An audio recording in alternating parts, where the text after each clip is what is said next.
believe in the ripple effect.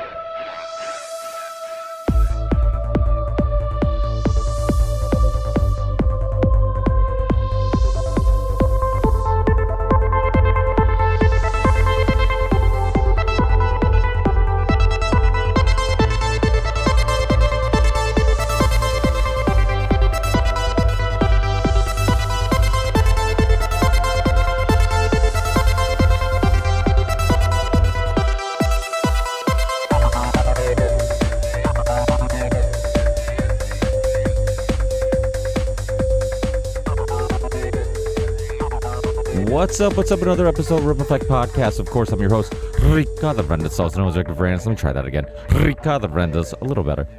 Another episode of Ripple Effect Podcast. And today we have another returning guest, a lot of them of late, and another great conversation for you, Dr. Jack, also known as Dr. James Lyons-Weiler. And he's on to talk about everything and anything, just like every time he's on. And we always have amazing conversations about current events, historical events, different personal philosophies on things, similar personal philosophies on things, and much more. So I know you're going to enjoy this conversation. And if you do, please consider giving some value to this show that gives you some value. This is a value for value show.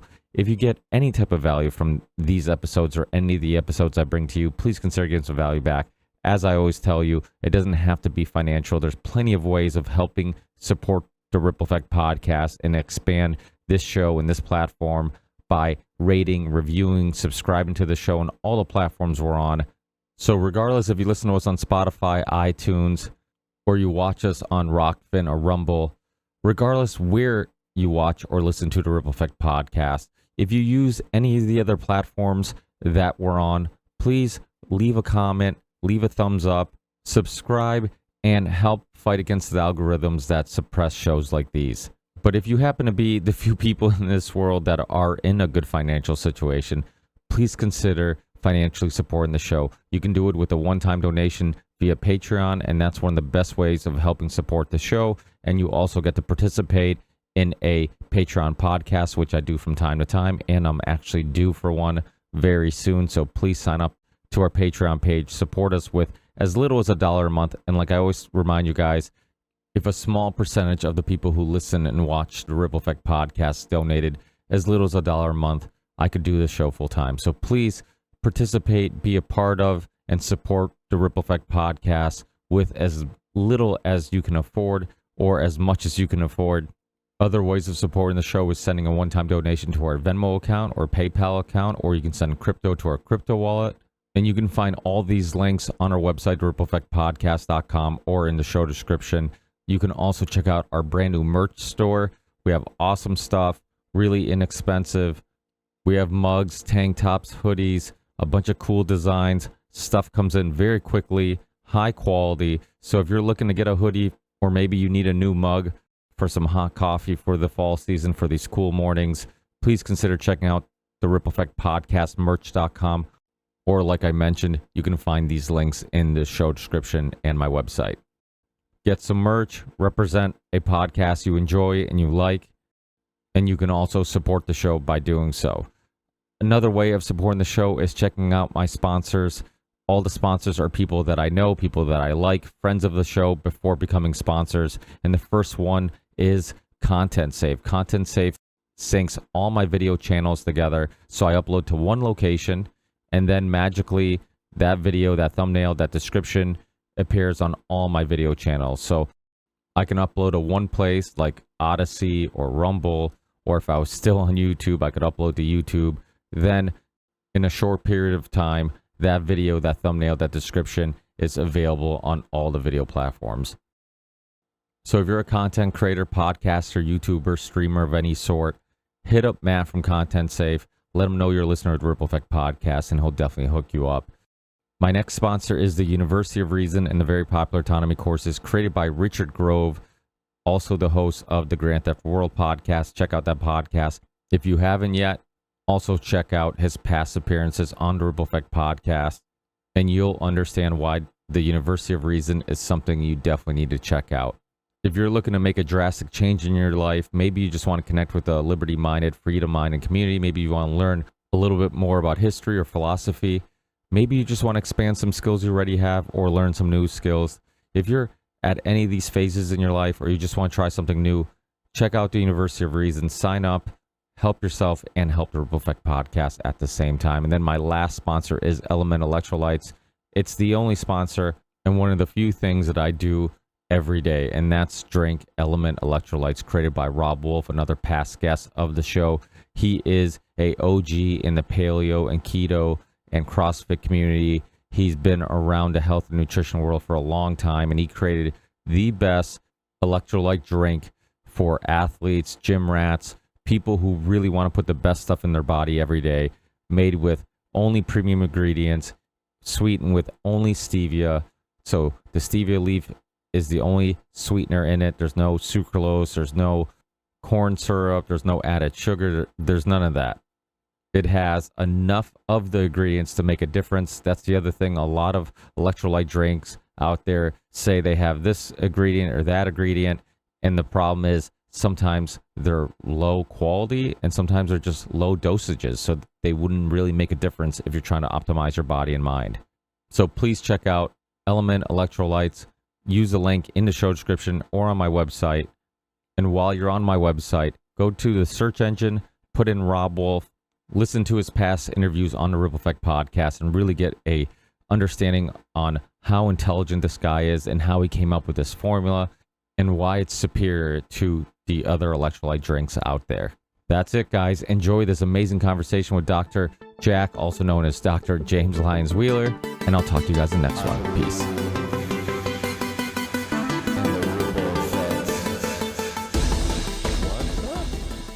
Hey, brother, how you been? Good, good. Thanks for having me today. Well, thanks for being with me. It's always my pleasure having you on and bouncing some ideas off you and talking about everything from current events, history, and all the chaos. It was good timing because I was curious your opinion on, I'm sure you've heard, InfoWars have been talking about it initially, and then I'm like, guys, a little bit premature. Is it a little bit of fear mongering? Is it a little bit of just being on the air every day and finding stuff to talk about? But they've been talking about like, oh, new lockdowns are right around the corner, mask mandates are right around the corner again, and initially, like I said, I didn't think much of it, and people kept coming up to me and like, oh, have you heard about this? Have you heard about that? But now it seems like more and more universities, corporations are all again talking about this, and I just it's like so absurd because they're not even talking about like it's due to this many deaths or it's due to this danger. Like they're completely past even giving us a reason for it. They're like completely content with like, hey, there's a portion of the population that are just dumb enough to do it just because we said it and not because we have any actual, science or statistics, even if those things are incorrect anyways. But they don't even bother giving us false information anymore. They're just saying do it, and there's going to be people who do it. What's your take on all that? So I saw that. I hardly ever watch Alex Jones just because historically I never, got into it. But I agree 100% with the part of your analysis that says they're just counting on people to be duped and just follow the sheep, the sheep being led to slaughter, so to speak. But there are some data that are being floated about an uptick in Americans that are being hospitalized with COVID-19 on top of the normal. Okay, it's coming into the season. We're going to see an uptick. Everyone needs to start masking, which is ridiculous. On top of the normal, Walgreens now has new you know, stickers on their floors. It's really funny. I was in a restaurant 2 weeks ago and I took a picture of a sticker on the floor that's basically all worn off.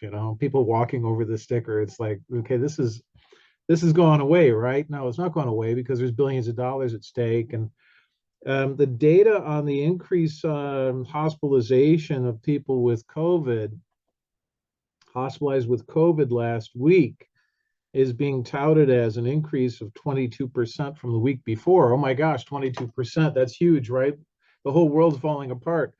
But a 22% increase of nothing is 22% greater than nothing, right? It's a tiny, tiny percentage. And so, and if you actually look at the chart, which I'm going to publish on my Substack on Popular Rationalism, I think it's programmed to publish tomorrow.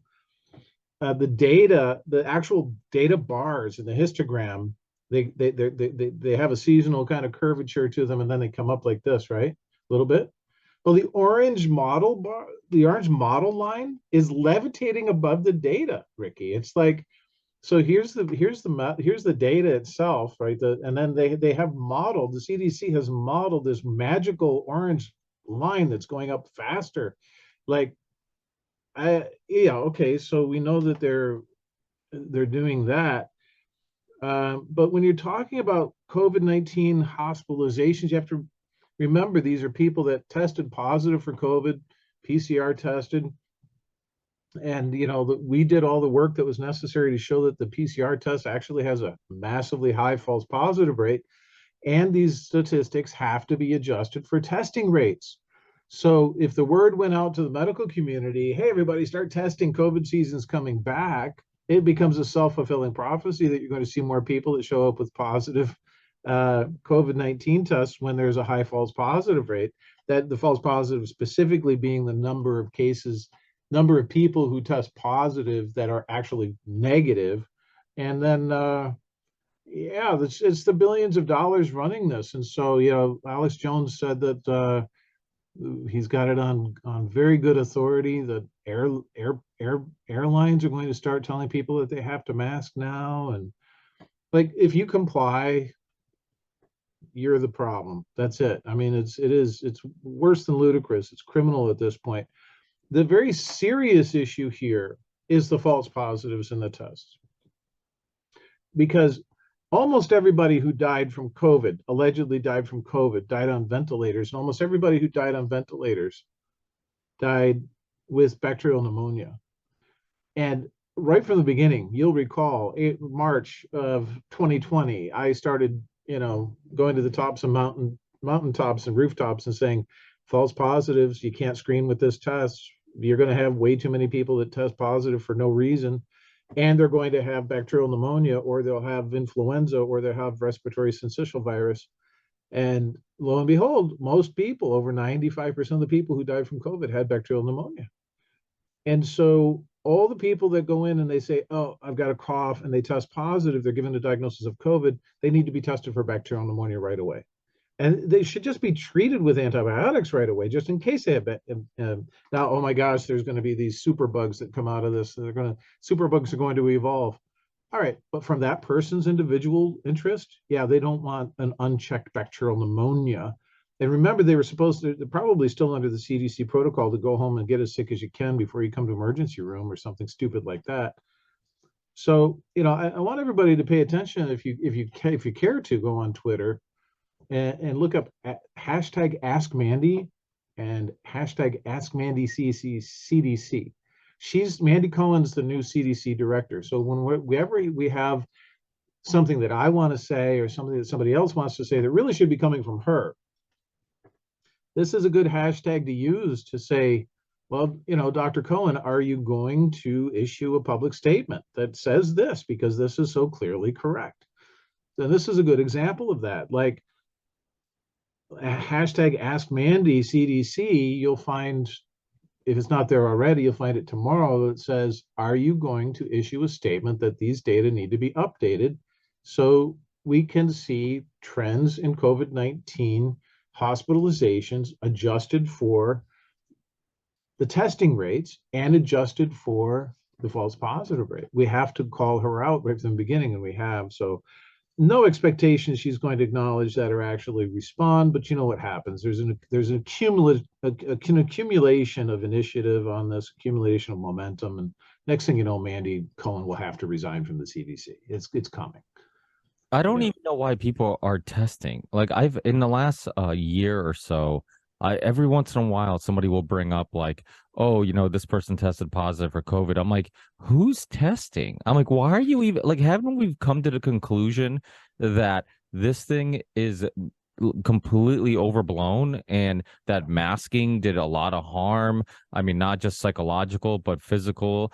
And the fact that, you know, people were dying of the flu and cancer and heart attacks and all these things and that nobody cared about, and this thing really isn't a serious issue to change our lifestyle and change and really focus on, and yet like people would still from time to time be like, oh yeah, I'm like, why are you even testing? I'm like, who cares? You're sick, okay?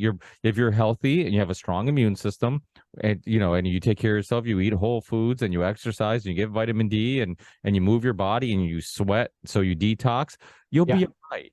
It's like, Yeah, and yeah, yeah, yeah. No, no, Ricky, I totally get that. So that's Dr. Brownstein's position as well, right from the beginning. He's like, why would anybody bother testing? Well, for 20 years, he's been using the Brownstein protocol on everyone that has a respiratory ailment of any kind. He doesn't do differential diagnosis, and he's had great success. And he had very few people get seriously ill or die at all in his practice when he was treating COVID. And we published that in the journal, Science, Public Health Policy, and the Law. Yeah, I think it depends on your situation, right? So I would never take a PCR test. A PCR test will amplify from a pineapple. It'll amplify from, goat hair. It'll say you've got COVID on a huge percentage of those cases. Um, but it depends on the situation. So if you're operationally involved in the care of the elderly, I think it's a bit different if you have a common cold or maybe an allergy versus whether you're carrying a virus to them, and the antigen tests are readily available. And so you might want to have your brother or sister or someone take care of grandma this time, just out of an abundance of caution.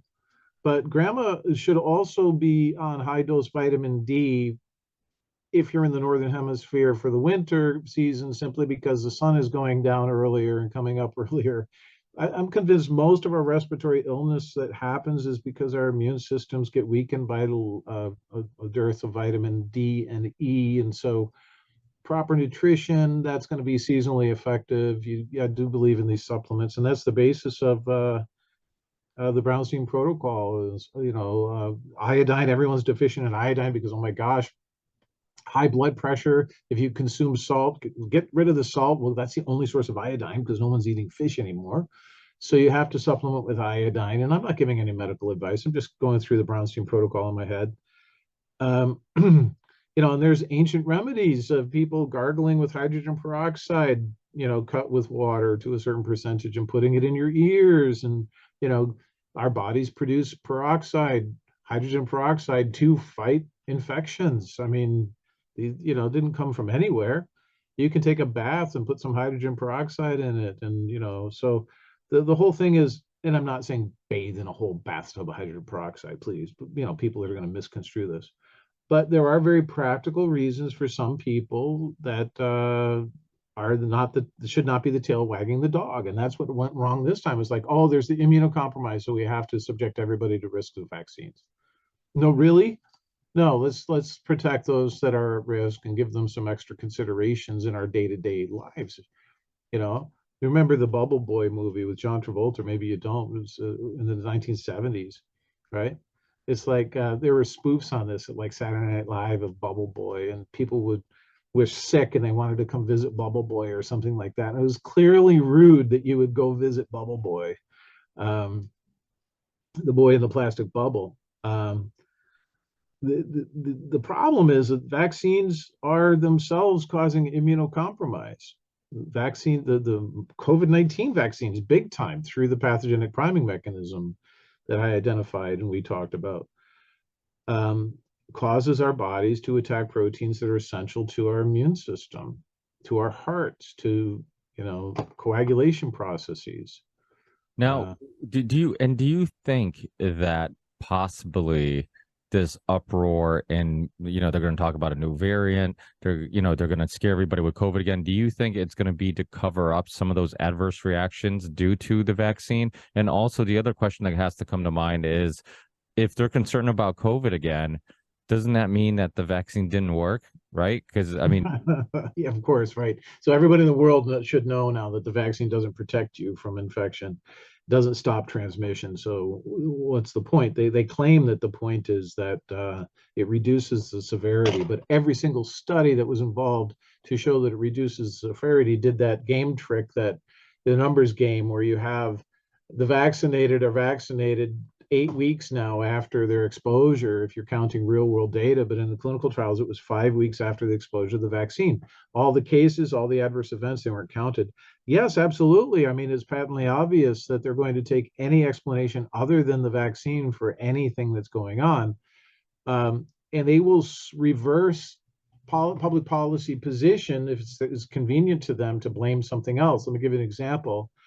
I was almost banned completely from Facebook by being one of the first people to talk about long COVID.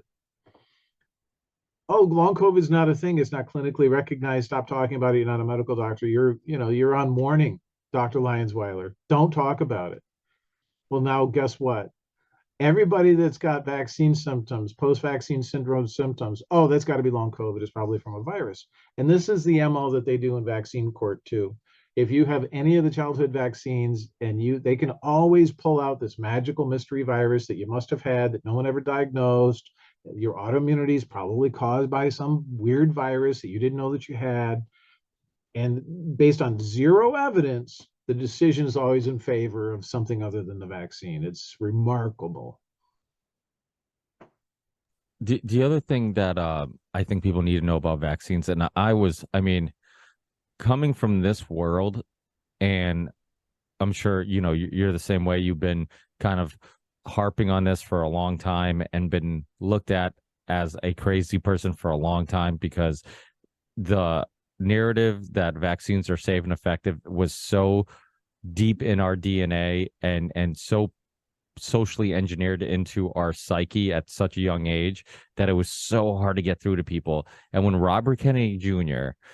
was on the Rogan podcast, I must say I felt like, oh my God, we won. Like we've made it this far. Like we went from being such a fringe topic to now he is on the biggest show on earth, not just the biggest podcast, the biggest show on earth, telling people the reason why there's aluminum in vaccines isn't because it's a preservative. It's because you get a better immune response. And if you get a better immune response because you're literally putting something toxic in your body, so you're getting a better immune response, that means it's going to look like the vaccine is working better because you're getting a better immune response. But the only reason you're getting a better immune response is because you're putting aluminum in your body. It's like, I'm like, the fact that he gave him the time to openly talk about this. And it also shows how some people you're just never going to get through to, because there's people that are just like, oh, I listen to that podcast, and he's like, I still don't agree with his stance on vaccines. I'm like, what were you listening to? I'm like, I don't know how you argue his stance on vaccines.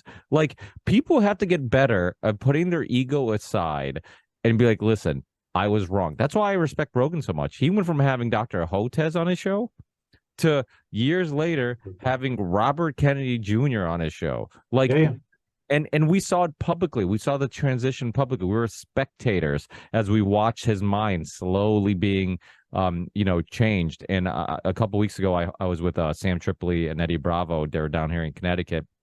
Cool. And I live right over the border in Massachusetts. And I was telling Eddie, I'm like, you get a lot of credit, him and Sam, because him and Sam would just poke at him and slowly plant the seed and slowly sway him. And there's a lot of times, even within our own personal lives, that you bring something up and there's a little bit of conflict or a little bit of pushback, and you think, I'm not getting through this person, but you are. Because what you're doing is you're slowly creating a ripple effect where it's just like, okay, now I planted the seed, and then somebody else comes and they water it a little bit, and somebody else waters it, and next thing you know, it's growing, and you're like, I can't ignore this. Like, there's something here. So they've all contributed to this, but like I just feel like we've come such a long way. It's insane. It's amazing. So Rogan got started in this basement. If you watch the original shows, right, they're bad quality videos, three guys sitting on crappy cameras, and they're like smoking dope together, just bullshitting. And it evolved into this thing because by nature of the way he approaches training, and he's a perfectionist at things. He realized, wait a minute, when I'm engaging with someone, that kind of reminds me of being, in the dojo. And so I want to be on my game here. And he's got curiosity. And there are people that have curiosity and people that don't. They just want to get back to the life. It's just a trivial thing. Vaccines are just as important to them as the color of the coffee cup when they go through the drive-through. It just doesn't matter. It doesn't register on the radar. But the aluminum that you brought up is an important thing. And I wish that there was a little bit more time spent on that during that episode, because it's a cost saving measure, and Bobby got that right.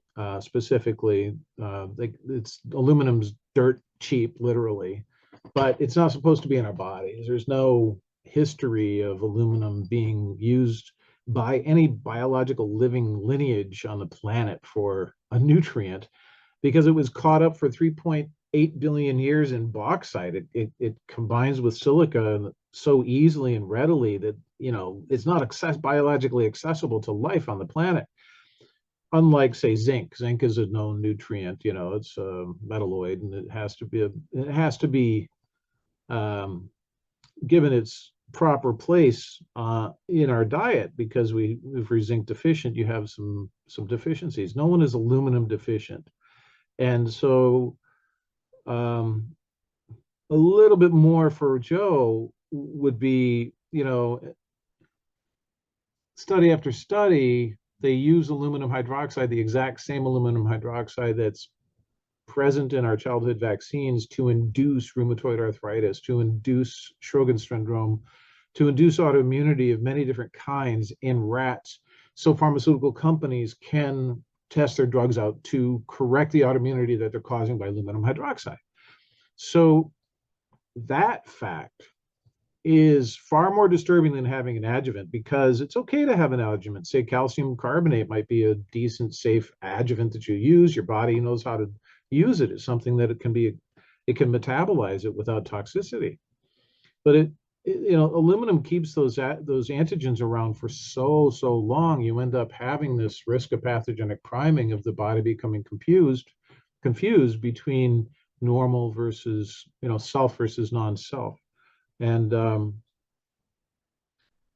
so we have this research program at IPAC on aluminum, and we published 3 studies on the toxicity of aluminum, the whole body toxicity of aluminum in the schedule.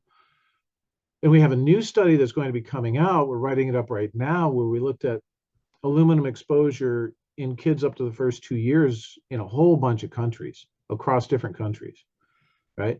So, if you ask yourself, which country are kids in the first 2 years of life getting the most aluminum, and which one's getting the least? Is it exactly the same? It must be exactly the same, right? Because CDC is so militant about their schedule. It has to be this schedule. Don't space them out, or you're an anti-vaxxer, you're a quack. Don't, skip a vaccine because you're an anti-vaxxer, you're a quack. Look what they did to Paul Thomas. Well, it turns out, and the data are not published yet, so this falls under preliminary results, not peer-reviewed yet. Japan has the least amount of aluminum out of all of the countries, and it is far, far, far less than all of the other countries that we have the data for. And one might ask, why is Japan so low? Well, Japan came through a period of time where they had this massive, massive controversial environmental disaster called the Minamata Bay disaster, where there was a factory that was dumping what's called environmental mercury into Minamata Bay, and family members that fished there and people that bought fish from markets that were pulled from the bay ate them and got massive doses of mercury, and you ended up with adults basically going into autism. They would stop being able to talk. They would stop being able to make eye contact in any meaningful way or communicate in any way. They would hand flap and things like this that we associate with severe autism following mercury exposure. And so I believe that the government of Japan, when aluminum was being introduced into vaccines after the mercury was removed, thimerosal was removed from the United States childhood vaccine program, they said, we're not going to substitute one metal for the other. How do we know this one doesn't have any problems? So they tried to minimize the amount of aluminum in the vaccines there. And, the other side of the story is which country has the most. When I ask people this, they all guess America. It's got to be the United States of America's got the most, right? Because we're the worst to our people. Public health here is the worst to our own people. But it turns out that there's differences even among Canadian provinces and the amount of aluminum. And the provinces in Canada that have the most aluminum in their vaccines, Northwest Territories, why? Well, the indigenous people there are the ones that are targeted by those. So the largest population in the two provinces in Canada are the First Nations. So why is the government of Canada allowing the public health officials in those provinces to poison the children of these peoples more than any other more than any other population on the planet? And what are the adverse health effects there? Well, we know, like in Australia, the original peoples of Australia, they were very healthy. The historical videos and records of them, they were very robust, vigorous peoples that were athletic, and they hunted well and traveled well, and they were really in touch with nature and so on. Well, now if you look at them, they're just a mess. They have all the metabolic disorder like you wouldn't believe. The diabetes is through the roof, and they're all being injected with massive doses of aluminum. So, we have to take the message of aluminum being, making the vaccine work better, so to speak, is one thing, but there's layers on these topics, and Joe's a smart guy, and he's learned so much, and he's come so far. To your point, I think it's amazing. His show is completely radically different now. I mean, from time to time, he goes into that kind of silly, stupid zone, which is fun to watch. I like that.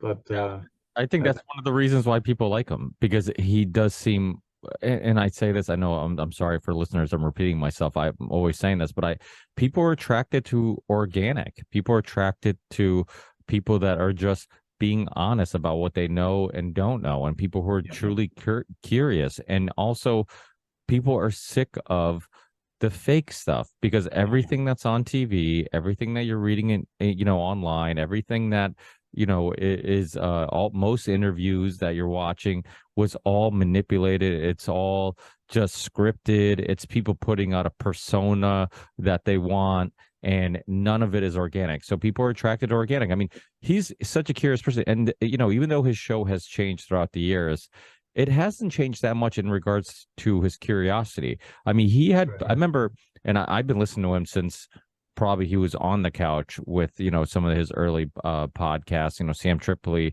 who does the You Don't Want to with us. He was one of his really early guests. You can find old episodes where Sam's hanging out with him, early episodes of JRE. And, back in the day, he even had Dr. Peter Duesberg on, who is the I think German doctor who questioned AIDS, or at least the origin of it, and questioned if people were dying from AIDS or if they were actually dying from the medication, which I think now is a point of view that people are much more open to. But if you go back and re-listen to that episode, and I actually pulled it up just in case anybody wants to go back and listen to it, it's episode 282. So I mean, that was 282, and it was early into his podcasting career, and he was already having guests like this. I mean, the only reason he would have him on and talk about such a fringe topic is because he is a curious person. And I think he understood, even though he didn't buy into it, he at least was skeptical enough of the mainstream science to even entertain a Dr. Peter Duesberg, who was being demonized by many people. But if you go back and listen to that episode, there's a couple names of people that at that time I didn't know who they were. They brought up Dr. Fauci and the AZT drug. They brought up Peter Kerry Mullis and him, because he was a friend of Dr. Peter Duesberg. So you're talking about two people that were kind of demonized a little bit. And these people were brought up, and it's amazing how like sometimes you hear these names and you don't really it doesn't you don't really process the importance of them, and then you go Sure. back like, oh my God, I did hear Dr. Fauci's name before. I did hear, and the crazy thing is how long he's been in this game. And to many people, to the average person, we found out about him during COVID when he was on TV every day.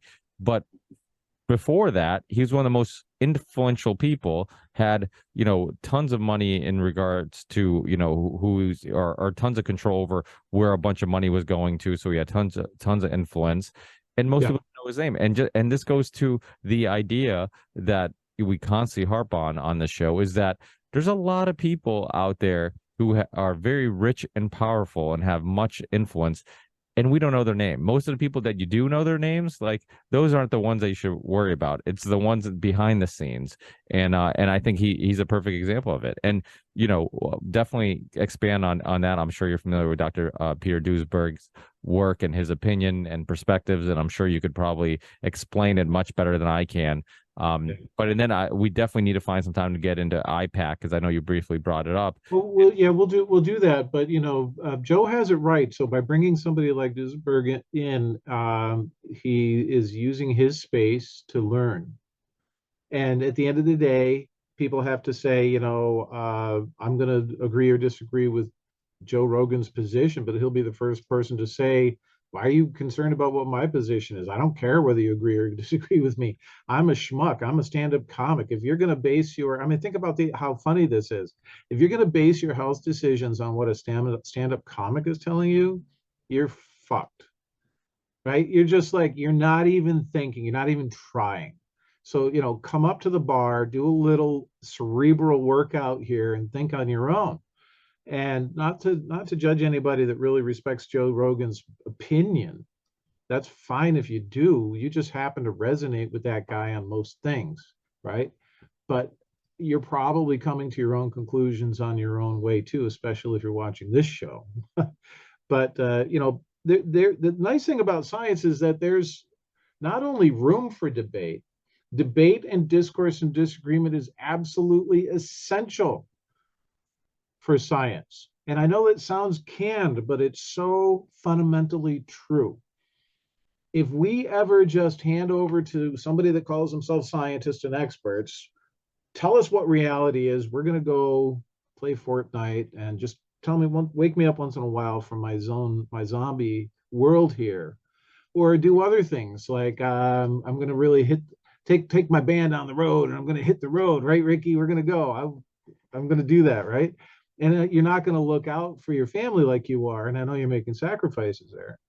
Then you're just kind of doing that. You're giving it over, and so much of our life is programmed that way. Traffic patterns, right? You might be driving the same exact way to work every day for 20 years and realize that you could save 15 minutes if you just didn't go with the sheep down that particular main path. There's other ways to get, it's just small things like that. But Peter has some views on that were really brought out in the Real Anthony Fauci book that I'm going to grab a copy of right here. In terms, and Bobby did a great job compiling a lot of contributions from a huge number of people. A lot of people helped him out with that book, and I'm proud to say I'm one of them. On how much of the morbidity that we saw was toxicity of drugs. And I'd rather spend what time we're talking about this topic kind of blowing your mind about Fauci, because I mapped Fauci came into power, really got his position in 1976. Okay. And now we go, okay, that's a long time. But what happened to the health trends since then? First of all, Nuremberg and many other trials and many other events leading to the protections of personal rights, medical rights, and the processes of informed consent, those were set in stone for all of humanity, we thought forever. In 1976, comes this guy named Anthony Fauci and his wife, Christine Grady. And somewhere along the way, I think it was about 1983, they wrote a paper and they said, all that's important, but the best person in a room, when there's a patient in a room and a doctor in a room, who's going to decide what's happened to the patient is not the patient, it's the doctor. And they just completely erased all of that hard won. Now, if you're Jewish, if you're upset by the Holocaust, if you celebrate Nuremberg as the protection of humanity at the suffering of people of Jewish heritage, you have to realize that Fauci erased all of that for all of America. Fauci and Grady erased that win. Okay, those were hard won gains in human rights. And that's his legacy. And if you actually look at the number of studies from, say, 1940 until the present day that are focused on diseases of unknown origin, they're zero, they're flatline all the way up until 1976 when Anthony Fauci first got his job there at the NIAID. And that was the first year also that we had the very first population-wide flu campaign, flu shot campaign. Ever since 1976, diseases of unknown origin have increased linearly until the present day. That's Fauci's legacy, right? So yeah, he's been at this since before you were born and since I was in third grade, right? He's been at this a long time, and it really took COVID-19 and these kinds of problems to bring it all to a head and to really expose him for the monster that he is. And then, you could say, well, is he a monster because he's evil? Is he doing it on purpose? Or is he just drawn to power and influence and profit? And I say it's the same thing. It's the exact same thing. It doesn't matter how you got there. You're just as evil if you end up killing 180,000 people a year, over your policies and practices. It doesn't matter if you're, your intention here really doesn't matter. If you're just an automaton that's answering to the societal pressures of profit and influence, then you're a dumbass. And your ego is going to die with you when you go, and the world will be better off for it.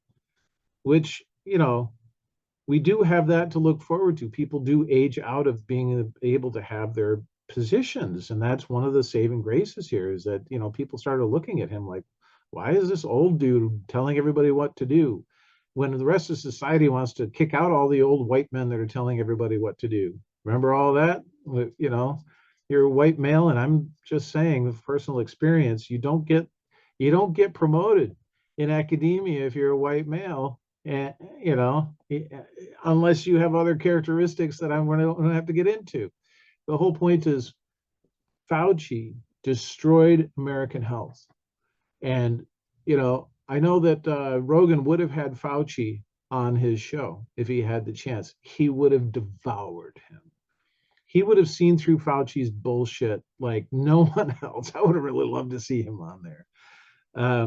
Well, he did with Dr. Sanjay Gupta. I mean, he had him on, and I was telling people at the time, and I love when stuff like that happens, because especially when Dr. Sanjay Gupta was on, things were still there's still a lot of infighting with the public, and there's some people were still buying into it, some people were obviously not buying into it, and I'm just like, Joe Rogan, who is not a doctor, has no PhD, he's debated CNN's face of medicine and health and nutrition and science expert. That's their expert came on Joe Rogan, and Joe Rogan beat him and demolished him in a debate.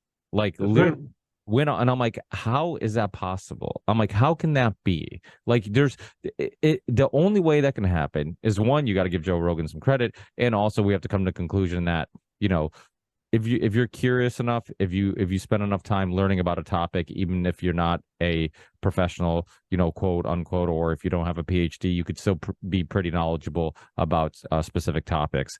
So give Joe Rogan some credit. But Dr. Sanjay Gupta was on TV all the time talking about these topics. He was well researched in these topics. The only way he lost that debate was, one, because he was wrong, and two, he was pushing propaganda, and it's like, it was that simple. And Rogan called him out on everything. And I mean, I loved that episode because I'm like, I was curious because Rogan's a very nice guy. And he kept saying, even after the show, he kept giving him the benefit of the doubt. He's like, oh, I feel like he's just he kept acting like it was just a different opinion. It was just they had different opinions, and Yeah. it wasn't like evil intentions. But No, in no. but and then Right, and you're right to call him out on the expertise level of Sanjay Gupta as well. It's difficult to push a narrative and at the same time back it with statistics and facts and logic and reason. It's just difficult for the human brain to do that. And so, all the people that you would think, they call it being press ready, right? They used to call it being press ready. Now they bought all of the press. You have to be press ready so you kind of know which talking points are going to get you through that period of time when you have to be in front of the camera. What happened to educating the public? What happened to informing the public?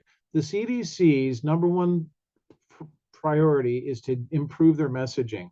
Ever since Ebola, it's been to improve their messaging. It hasn't been to fund more science so that we understand how to treat viral diseases better, or to fund more science, or to do anything other than promote their vaccines. And we know that they profit from the vaccines themselves as an institution. And so, to bring up IPAC, then to fill that gap, we created IPAC EDU. And my gosh, last time we talked about this, we had just a handful of courses, but now we've got, I think, 40 courses and 26 instructors. And Geert Vandenbosch is coming to teach an immunology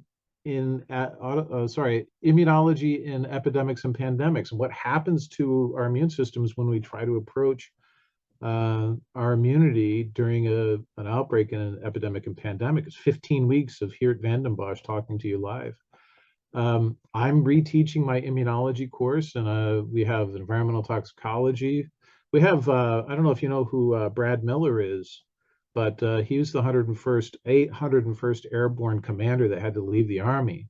And he's going to be teaching literature as resistance, where he's going into George Orwell, and he's going into Aldous Huxley, and he's going into some other books with the people in the classroom. And he's a great guy. He's doing all the interviews for our courses of the instructors. And so, why are we continuing? I mean, I've been working on developing courses all summer long. I'm currently teaching a course on autoimmunity. I do it because of how you started the show. Is it really that they're just going to come back at us with the same stupid propaganda, and that people are going to fall for it? And yeah, that they are. And that's why IPAC EDU is here. We want to empower the public with knowledge, logic, reason, and science in a formal, structured environment. We're all kind of like, we were primed by the government and public education to sit and listen to a teacher, take it in, learn it, digest it, and do something with it. So we don't have a message. We have a content. We have lessons. We have lectures. We have facts, and it's dense. And if you're not confident enough to take immunology, take Bio 1 and Bio 2 with me first, and then take immunology. The entire world, I think, should understand genetics as an entire course, because then they can't fool us and say all these things that are happening to your genetic just because you have genes. And also evolution. I'm developing what I hope will prove to be the world's premier course in the principles of evolution and evolutionary biology. Taught with a passion, not against creationism. I don't do evolution against something. I'm promoting evolution and understanding evolution because I think that's the best way for people to understand the world, the life around us. And I absolutely cheerlead that type of understanding. Life is cool. Life's processes are complex, and they're very interesting and fun to study. So, we still haven't captured Jessica Rose yet for her course in virology, but there's about 400 people that want to take that course with her. So, Jessica, if you see this, the door is still wide open, girl. But she's amazing and doing her own thing. She's cracking great stuff out all the time.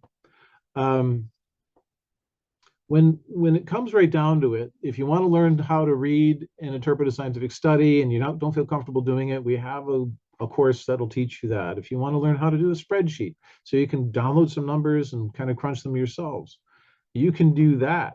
but we're expanding out all the time. We're adding these courses, and so people are walking away with far more. They're in the they're it's like they're in boot camp. They're learning how to know the basics and the fundamentals. So when they go out there and they hear all this bullshit and crap, they can say, "Hey, wait a minute, yeah, but what about?" Right? And so we have a great microbiome course in the summer. I'm just so pleased with how well it's gone. And since we've talked, we've had over 2,000 2,000 students come through. Uh, we're really cranking over here, educating the public to empower them so they can stand up to this crap. And we take it very seriously. Your experience at IPAC EDU is very important to us. So the courses are live. You get to ask questions of the instructor during the class, and yeah, so I couldn't be more happier with the instructors that we have. We were getting some notoriety as well because the Alliance for Natural Health had 4 faculty that they wanted to put into our program. So we now have Rob Verkerk, Dr. Rob Verkerk, and Melanie Aldridge from the UK, and their focus is on, how you think about being sick and you kind of play defense against things that are bad happening to you.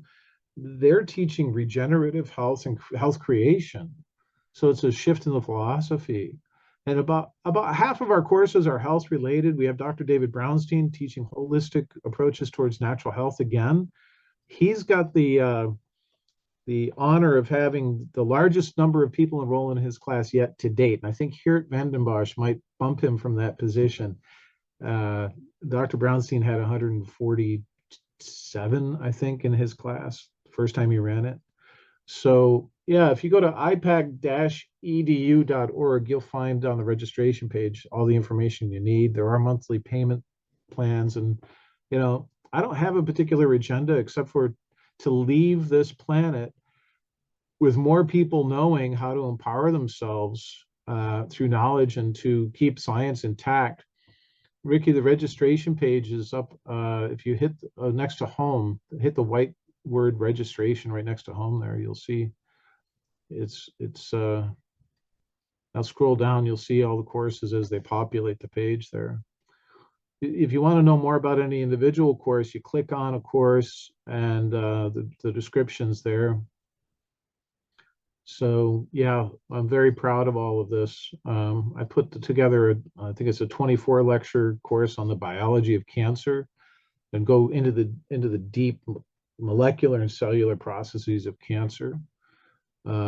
It's you can't walk out of one of our classes. The monthly options are down at the bottom, arranged by semester. So join the IPAC EDU community. You get to know people here. We've had some people change their careers after taking some courses. They feel like they have the guts to go into biology and biological sciences. So we have the vaccine course from Andre Angelantoni that's being taught by Javier Figueroa.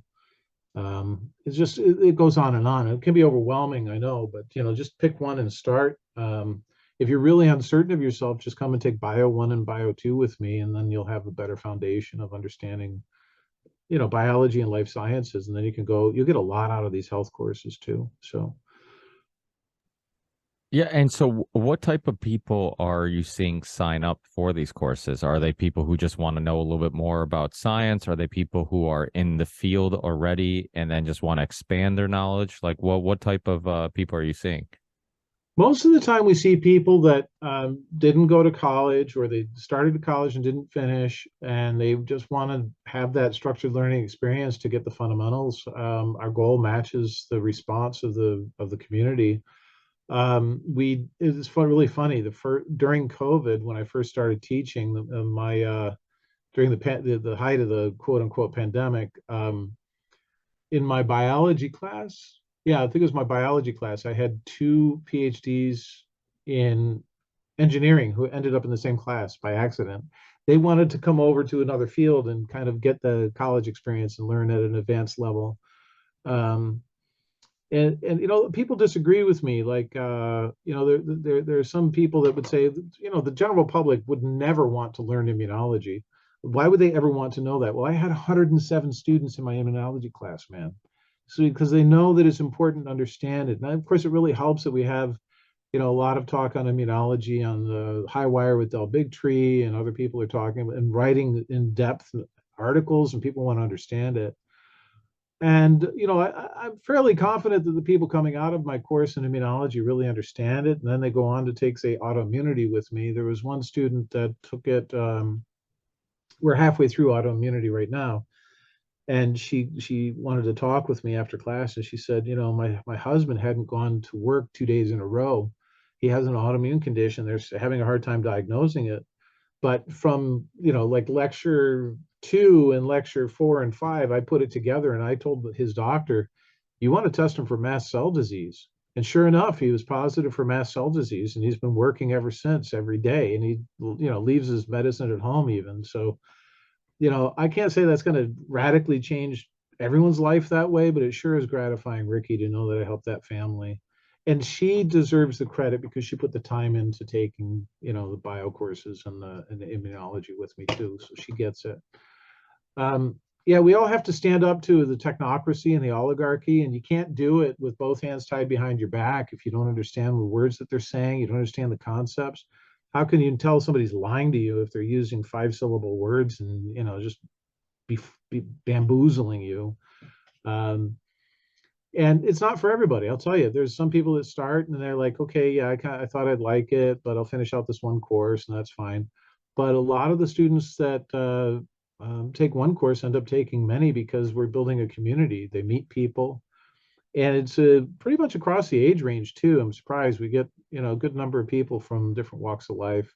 And so, you never know who you might meet in class, start a friendship, something like that. That's a big part of it. And there's no quizzes or exams or anything like that. These are people who don't care if they get a degree. They just are there to learn, to be able to defend their families better.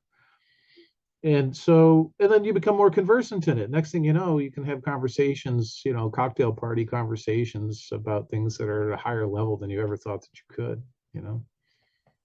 Yeah, if you take one of those courses, I'm sure you'll understand Dr. Peter Duesberg episode much better than probably many of us, because that I remember when he did that show, he had he had Brian Cowan on the show, because Brian Cowan is a smart friend of his and intrigued with the topic, and Brian Cowan was kind of trying to push back, but you could tell that Brian had no understanding of what Dr.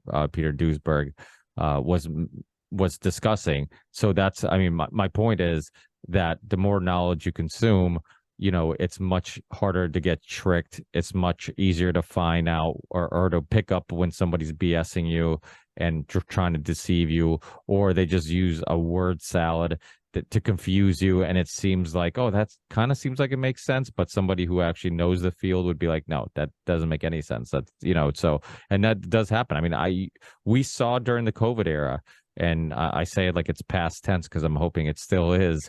But during the COVID era, I was stunned by how little people understood of the human body and science and immune systems and all these other things that I'm just like, you guys have been eating chips and not exercising and not caring about what you put in your body. And then all of a sudden during the COVID era, everybody became a health expert. Like all of a sudden you're telling me how the immune system works or what we need to do or not do or whatever. And it's just like, my whole life, people have been coming to me for health, information and advice. And all of a sudden people are telling me that I'm wrong or telling me that they know, how to stay healthy and safe and all the, it was mind boggling. And so the more information you can consume and the more you understand, the easier it'll be for you to pick up on BS and understand and who doesn't want to understand themselves and the world around them better? I mean, to me, like that's kind of like you said, we all kind of have life goals. I think that's one of the things that we try to do. I always use this metaphor that the life in the world and is like just a giant puzzle with just pieces everywhere and just like a million pieces, and you're trying to put together the puzzle, and by the end of your life you're not going to have all the pieces together and you're not going to know what the image is, but you just hope you gather enough where you can start kind of guessing what you think that image might be. And I think that's what we're all doing every time I learn something new, every time I do some self-reflection or meditation or some deep thinking, and I'm in deep thought, and I have an interesting perspective on something, and I feel like I figured something out. It's one more piece of that puzzle, and and that's what we should all be doing, is gathering those puzzle pieces. Yeah, that describes an IPEC EDU student very well. They're lifelong learners. They're infinitely curious. They, pride themselves in that they can understand most of what we're talking about, and then hope that the rest will sink in. And the nice thing is, after the live lectures, they can go back and watch the videos again forever. We're going to keep the access to the videos practically forever, as long as the platform exists. So people can go back and watch it again and again. And we try to cross-pollinate across the courses as well. So, there right now I'm working on a lecture on the microbiome and autoimmunity. And it's fascinating. I'm learning. And one of the things that people tell me is that I'm much better at communicating science to the public now that I'm 2 years into teaching again, right? Like, I don't do the Duesberg thing where I'm, I think that if I was on the Joe Rogan show, people might have a chance. They might have a chance of understanding what the hell I'm talking about now, right? And people really want to know. And that's the thing. If you want to know what the government is telling you, if you want to know what your doctor's saying to you, if you want to know what public health messaging is really saying, and you want to be able to think about it on your own, and that's what these courses are all about. It's empowering yourself through knowledge. I forgot to mention we have Mark McDonald teaching his course again on how not to be fooled. It's an anti-propaganda course. It's really fascinating. So, it's this weird moment in time where we might be building this alternative adult education platform where degrees don't matter, knowledge matters, and that's the way it's supposed to be, right? We're supposed to take the knowledge that we have and apply it. And if it changes your world for the better, then I'm gratified. Yeah, and Mark hopefully will be on the show short or soon in near future, and his book is called, what's the name of his book? Oh, his book. He's got a couple of them out there. I know the course is How Not to Be Fooled. Sorry, I didn't mean to put you on the spot. But that's all right. I have no shame. I look things up in class too that I can't remember. I guess you reach a certain age when people don't expect you to have things on. Freedom from Fear and the United States of Fear. That's what it is. The United States of Fear, How America Fell Victim to the Mass Delusion Psychosis, which is so true. And hopefully it's not happening again. But, it definitely is something that people need to understand. They need to understand how it happens, works. So, and then they can kind of push back against it. Another person, Richard Grove, who has the University of Reason. I think I told you about him. I don't know if you guys have connected, but you guys should connect because you both have very similar goals and visions in regards to these online classes.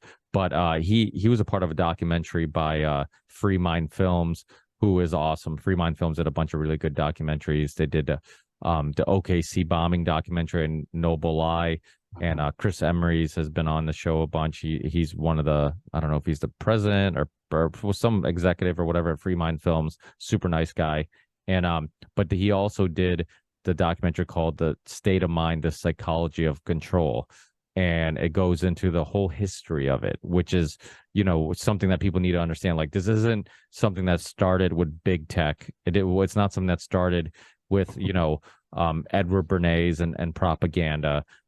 It was the ruling elite have always manipulated the public and found ways to lie to us, to control us. And that's happened since the beginning of human history. Like I always say, I'm like, since the beginning of time, there's always been people and people who want to control those people.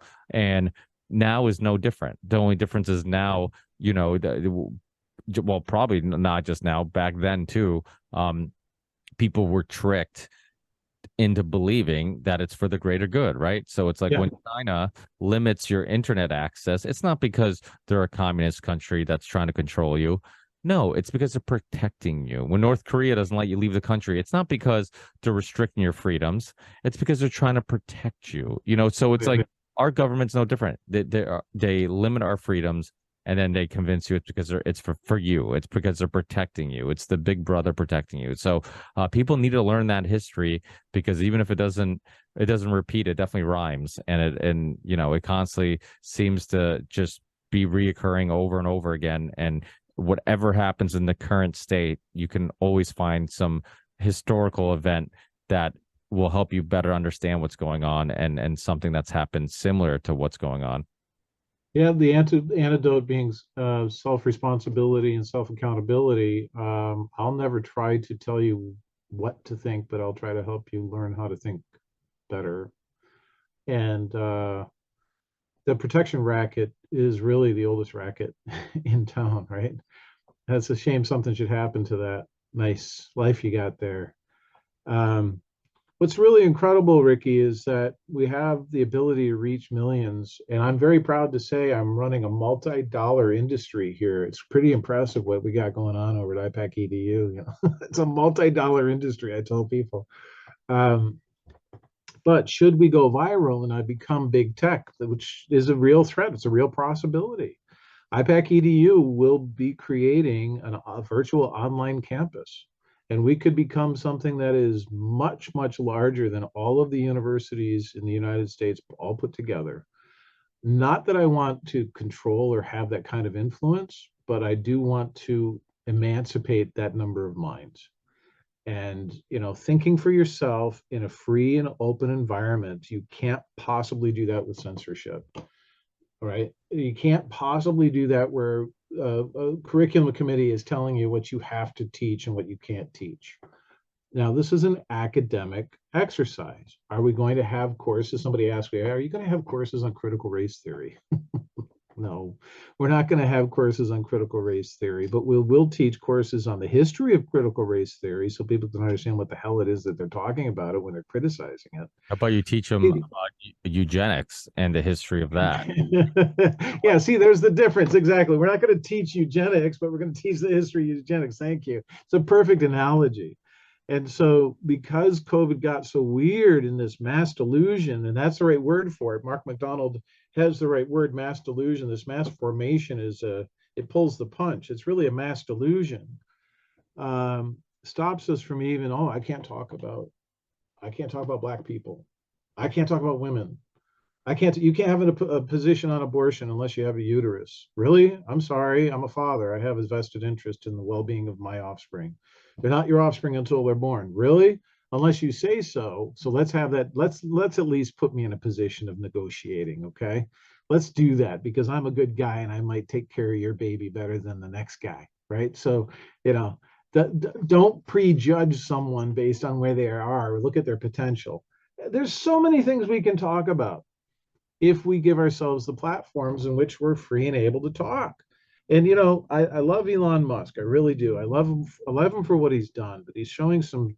He's casting some shade on the shininess of his platform at this point because he's censoring individuals that he disagrees with. That specifically he has a falling out with them, and he goes, "No, you're not going to be on my platform." Well, okay, then the emperor is starting to spin the cult-like tendency. You agree with me, or you're spun. Yeah, I don't think somebody like an overt racist is going to be able to get a job at IPAC EDU. We have we're not going to be hiring people that are going to teach what most people would recognize as hate. But if there's a biological basis for this gender issue that we're all experiencing, or if there's a sociological basis or social programming, if the CCP is behind it and we're looking at messaging that's come through organizations that are well funded by the CCP, yeah, we'll study it. We'll talk about it all day long. We're not going to hold back. And so, yeah, I want to create a better world for everybody to have their ideas explored.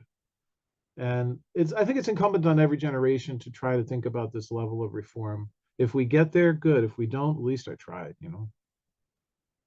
Well, a lot of these people need to be informed. I mean, people need to open up to the idea of eugenics and depopulation and all these topics being related and connected and all a part of a greater vision of how they think the world should be. And that's, That's right. I talked about it recently on I forget who was on that I was talking to them about this, about how the Georgia Guidestones and how that almost seems to be why they demolished that, because they're like, how dumb are we to put our worldview on granite where everybody can come read it and just leave it out in the open like that. And it's almost like, people would just read it and not take it seriously. But now that the agenda is so obvious, I think for many people and many others are becoming at least more skeptical, then it's almost like that was the justification to get rid of it, because there wasn't an investigation.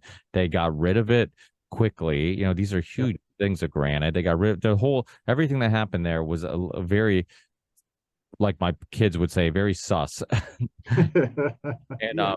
so it was very sus. Everything was very sus about that whole situation. And so to me, it's just like, yeah, it kind of makes sense. Maybe they just didn't want their plan, their agenda to be out there in the open where everybody could read it. Yeah, absolutely. So, I'm an environmentalist, and that might surprise people to hear that from me. But, I'll tell you, carbon dioxide is not the most dangerous chemical in our environment by any means. And the fact that everything about environment, 99% of environment is about climate, means that we're ignoring 99% of the problem with our environment, right? The loss of endangered species is not going to be fixed by solving the climate problem, if there's a climate problem. The toxicity that's causing autism and causing neurodevelopmental delays and neuromotor delays and causing autoimmune conditions and causing premature births and all the other issues, and made worse by COVID-19 vaccines, not going to be addressed by the climate issue. Now, people that are on the other side that are part of the oligarchy might be laughing and saying, oh, you fool, that's the whole idea. We're going to reduce the population size, so the climate change problem is going to go away, and we're going to save the planet that way. But how do you know that the people that might come up with better ideas might be the ones that you're preventing from being born because they have fierce independence? You want everybody to walk in lockstep, and are you going to have us live in cubes in the city next to rail cars? So when we commute to work, if we're allowed to work at all, that we're not producing carbon? Or are you going to disperse us so far apart from each other that we all live in our own individual cubes and deliver everything by drone, so we can't really talk to each other and communicate? And why the hell would you farm us that way? So, there's some weird stories going around right now about what the future is going to look like and who has control and who has power. And I'll tell you this much. Every individual that stands up and says, I'm going to take responsibility for my life today, prevents this kind of totalitarianism. And it's so possible. And look at North Korea. You brought up North Korea. It is so exactly possible to have your life totally controlled. China, totally controlled. Do not fall for the social credit system. Do not try to virtue signal. Just be your normal self. Be your authentic self. And if you don't know who that is, find it quick. If you've had bad role models growing up, find one or two that are worth emulating and study them and see, what is it about this person that makes me think that they're probably the kind of person I want to hang out if there's an apocalypse. Who's going to help me survive after an apocalypse? Why would I want to hang out with them? What are their characteristics and traits? And then see if you can't develop them on your own. Well, and like you mentioned, if you blindly comply with whatever experts, quote unquote, tell you, and you don't use your critical thinking skills, or you lack critical thinking skills, which isn't all the fault of your own, because unfortunately we have a system that promotes people who just regurgitate information, and most people who have critical thinking skills are considered street smart, not book smart, which is like, wait, isn't that just what smart is somebody who has critical thinking skills? But if you could blindly comply, then like you said, you're the problem. You're the one who can eat. It's like there's this band from the UK, Enter Shikari, who has a song that It's like if you stand for nothing, you'll fall for anything. And that's kind of how these people are. They're like just neutral everything, neutral gender, neutral politically, neutral, like they're just like whatever the experts say, like I'm just going to go along with it. So that is a problem. People need to think for themselves. People need to be skeptical. People need to consider the experts, the government, everybody who has lied and deceived you before, guilty until proven innocent, not innocent until proven guilty. And without a doubt, I wish we had a little bit more time, but I got to go soon. And I'm sure you're very busy too, because you're always writing, and I follow your Substack, and you always got stuff coming out. You're always in the middle of many different projects. So for people listening who want to hear the best way of keeping up with all your work, best way of keeping up with you on any social media platforms you're on, any shows that you're doing, anything, let people know. Yeah, 100%. So I was just interviewed by Peter McAuliffe last night, and he's excited about all of this. He's actually bringing what he was forming a embryonic editorial board for a journal. He's bringing it over to my journal, so we're merging journals. That's really cool. But Popular Rationalism on Substack, 100%. You'll get an email with articles. We do our course promotion there.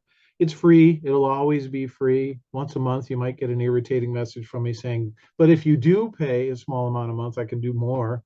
And I apologize for that. But, you know, honesty and integrity is hard to come by. And Ricky, you're a great example of somebody who has been stalwart, a great role model for people, I have to say, for your children, for people in society, because of your willingness to analyze and think and come up with your own opinion and express that opinion and share that opinion without shame, without fear. You're part of the solution, my friend, and I'm just so proud to have had some more time with you. Thank you, Ricky V. No, you're too kind. I get uncomfortable when people give me compliments, but thank you. You know what? But again, I always reflect on my life and wonder like what happened, and maybe that's something we could talk about next time you're on, because I'm sure you'll be on many more times. It's something because I'm always curious, and maybe I've even asked you like in one of past episodes, but I'm always curious of like what happened in our lives that led us to be such critical thinkers and go against the grain and not be tricked as easy as others, and what influences or documentaries, books, people, mentors that helped us kind of see through those things. And so maybe that's something we could talk about next time. Also, next week we have a Union of the Unwanted Monday. I know you're busy, but if you can make it Monday, love for you to have us on there. One of the things we're going to be talking about is the Maui fires, and also obviously all the conspiracies around that, and then also just the fact, even if it's a conspiracy or not, even if things were let to happen or not, the fact that people aren't skeptical, that is kind of a problem. People so quickly get back into their regular pattern of thinking, right? It's like you talk to somebody. I remember years ago when I had Nick Bryan on the show, and talk to people about the elite, Hollywood, Yeah. politics, all being a part of child trafficking, and people look at me like I'm crazy. And then Jeffrey Epstein's story, and we talked about Jeffrey Epstein like years ago. I mean, he was kind of one of the more concrete names that we knew were definitely linked to this stuff and was linked to all these elites. And all of a sudden it became a household topic, a household name, Jeffrey Epstein, Ghislaine Maxwell. Like, people knew of these cases, they knew who they were linked to. And it's like, oh my God, the worst thing you could think of is true. Like, there's politics, linked to human trafficking, child trafficking, pedophilia.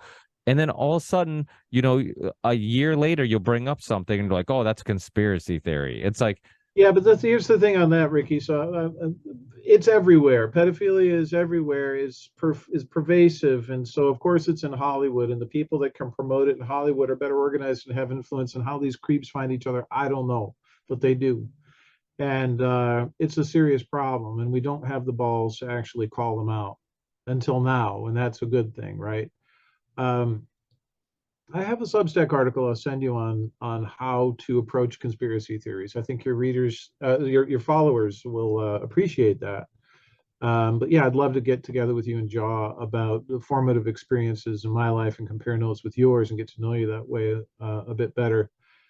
I guess my closing message for the viewers would be, stop playing defense. You're not survive. Don't stop surviving and start living. Start playing offense and just take control of your life and start doing the things that you know that you want to do.